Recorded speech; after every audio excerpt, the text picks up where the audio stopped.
Hello everyone, welcome back to this channel. In this video, I'm going to show you how to create auto caption using a CapCut new update. And let's get started. First, after you open your CapCut apps and add the video that you want to edit, you just click on the text at the bottom. And after this, you can click on the auto caption. Click on it. And in here you can select the language. You can add the language at your video. In here I add Indonesian, so you just click on it and go back, and after this you can click on the continue,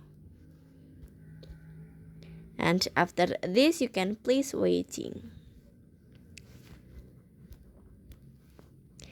And finish. So that's how to create auto caption using a CapCut new update.